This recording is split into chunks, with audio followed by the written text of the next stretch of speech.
దౌలతాబాద్ కాంగ్రెస్ యువ నాయకుడు కృష్ణ ఈరోజు ప్రజాపాలన సందర్భంగా మరి గ్రామ సభను దౌలతాబాద్ మండలంలో మరి ఎంఆర్ఓ గారు మరి గ్రామ పంచాయతీ సెక్రటరీ గారి ఆధ్వర్యంలో మండల నాయకులు పాల్గొనడం జరిగింది।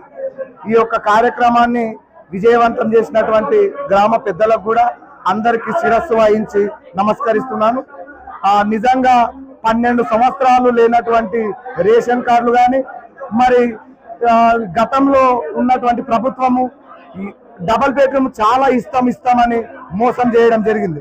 మరి వచ్చిన సంవత్సరం లోపలనే 3500 ఇండ్లను నియోజకవర్గానికి తీసుకొని వచ్చినటువంటి గౌరవ ముఖ్యమంత్రి వారికి మేము దౌలతాబాద్ ప్రజల తరపున హర్షం వ్యక్తం చేయడం జరుగుతుంది।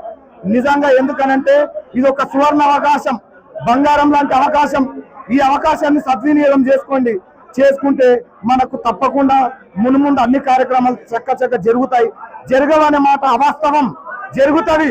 ఎందుకనంటే రేవంత్ రెడ్డి గారు ఏదన్నా అనుకున్నారంటే దానిని చేసే ఎవరైనా ఏకైక వ్యక్తి తెలంగాణలో ఉన్నారంటే ఒక్క ముఖ్యమంత్రి రేవంత్ రెడ్డి గారే। మన యొక్క కాన్స్టిట్యున్సీ ప్రత్యేకంగా మన కాన్స్టిట్యున్సీ పైన ఆయన దృష్టి ఉంది।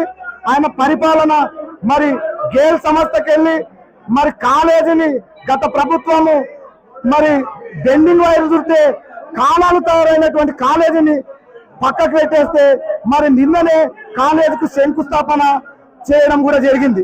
అంటే మనకు చేయకపోతే తప్పు, కానీ చేస్తున్నప్పుడు కూడా తప్పును పడితే చాలా కష్టం అవుతుంది। తప్పకుండా ఈ నిర్ణయాన్ని ప్రతి ఒక్కరు అంగీకరించండి, మనకు అన్ని పనులకు సహకరించండి అని కోరుతూ ఇంతటితో ముగిస్తున్నాను।